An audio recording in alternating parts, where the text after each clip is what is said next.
So it's mid-October and we're hopper droppering on the bow. Why hopper dropper? Well, this time of year the water's nice and low. You can use that hopper dropper to get real tight to those pockets on the edge. Let's face it, we're shallow water nymphing with a hopper dropper. It's just a shorter rig that we're using. But this time of year, those fish are still in that shallow on the edges. Great way to get them is with that hopper dropper. You can get close to the bank. You're not 9 feet down. You're you're only using a 2.5, 3 foot leader below that hopper. And you can get closer to the bank where those fish are kind of hugging. Still on the bank, the water's nice and clear. You're using a nice small dropper so you don't spook them. There's lots of boatmen around as well that'll that you can imitate with that dropper and fish nice and tight to those edges. Terry, why would we use a hopper as opposed to just a light small indicator? I had that question asked me yesterday. He said, why not just use a little indicator and a hopper or a fly down below it? And not even a minute later, this brown came up and tried to eat his hopper. So even this time of year, middle of October, you'll get the odd eat. So it's worth it just to even seeing that fish come up.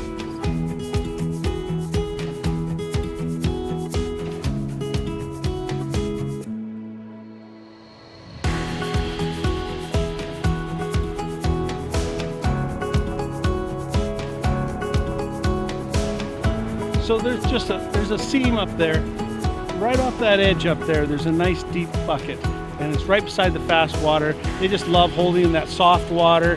Fast water is bringing them the food. All they have to do is pop out and get it. And we always catch fish there, so that's why I stopped and went up there. And you can't not fish it. Yeah, exactly. Yeah, it's hard to pass that spot up.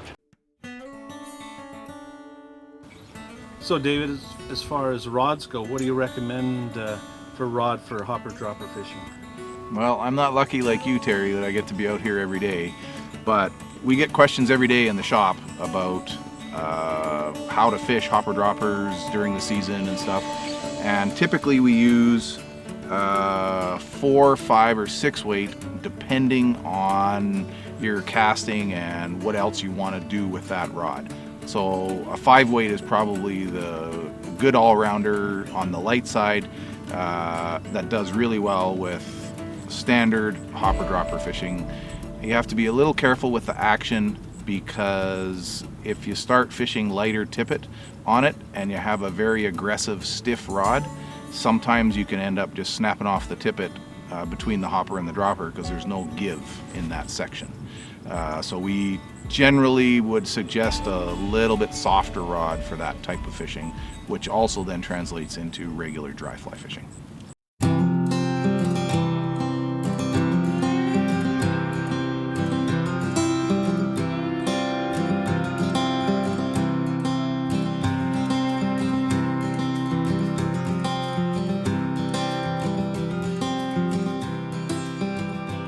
So David, what do you like for a line and leader setup for hopper dropper?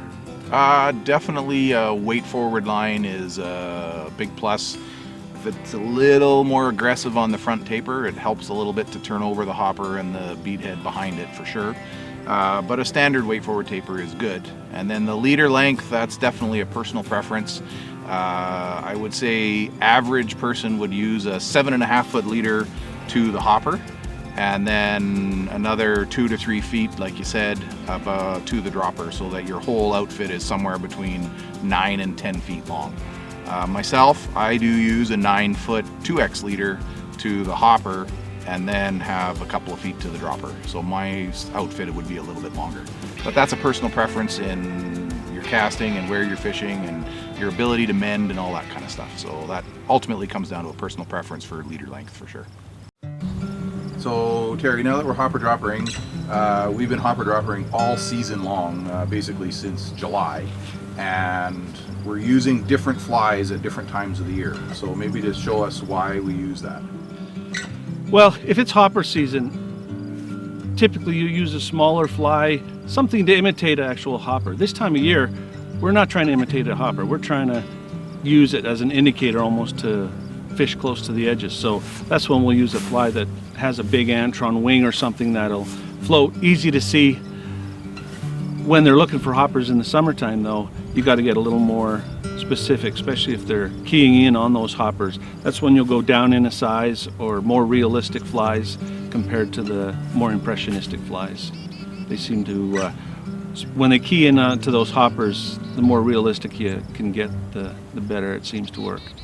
Was that a hopper eat or what was that? No, the dropper. Oh, okay.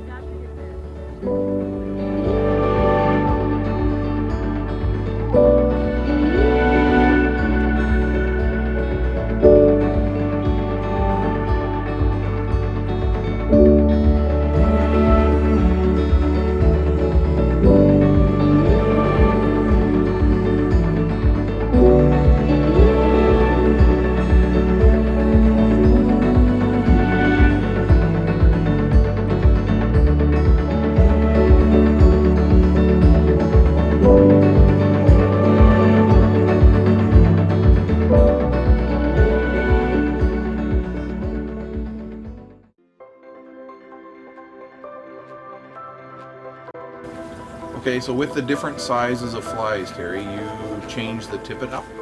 Yeah, that's where I really will change. If I'm using a real small dropper, I'll go to 3, 4x even, just so it cuts through the water a little quicker. If I'm using a big leech though, I'm using 0x, I'm going heavy.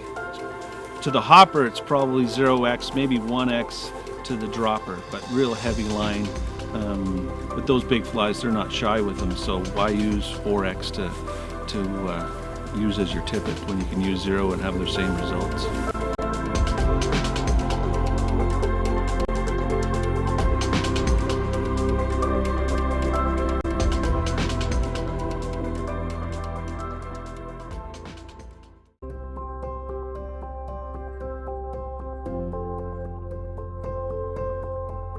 So with the different flies, Terry, and the different sort of sizes and styles, how does the difference in the actual setup work for the distance that you're fishing between the hopper and the dropper? I don't change my distance that much at all. It's usually 3 feet, 2.5 to 3 feet from the hopper to the dropper.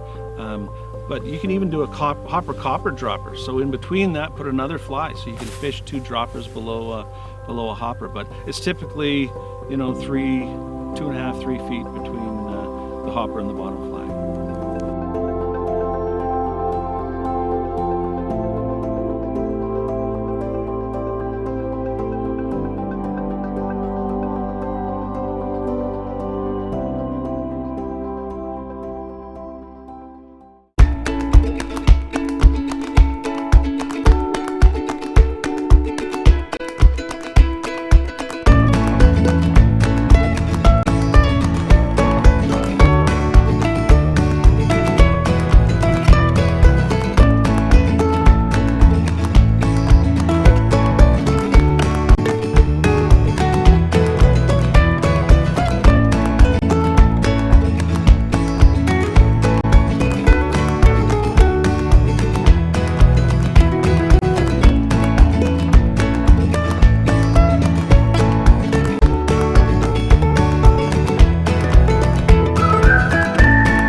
So the hopper changes through the season. How does the dropper change through the season? Early July, when the stoneflies are coming off, we'll even drop, instead of a little dropper beadhead, we'll throw a stonefly on, or even a small leech, and hopper dropper that. Again, a great way down those seams and stuff, a little leech dragging behind. Even a little drag is good for those leeches when you're throwing them down those seams. But then later in the season, when the water gets clear, they kind of go off the leeches and you're going to smaller droppers, bead heads. I like that little jig head type fly where it rides up when it's floating along. And in the fall like this, a boatman pattern's great little pattern, a Prince Nymph or little boatman pattern that works really good this time of year. So you can change it up. You can throw a leech this time of year, but there's not a lot of leeches running around, so you're trying to imitate what's going on. The leeches are more active in the spring for sure. If it's real soft water that we're fishing, we want a soft presentation, then I won't use a tungsten. I'll even, one that doesn't have a bead, real soft hackle type fly that you can but you're not going to get it very deep very fast if you're not using a bead, for sure.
Well, if you're fishing a little faster water, those tungstens just get down so much faster. Even in the slower stuff, you know, gives it a lot of action because it drops so fast.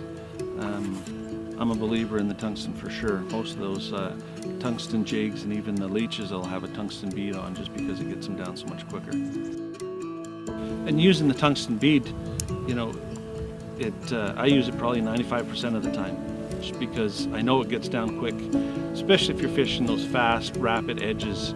You know, you're just more confident with that tungsten being down in the zone where the fish is compared to a fly that's not as heavy, that takes a little while to get down.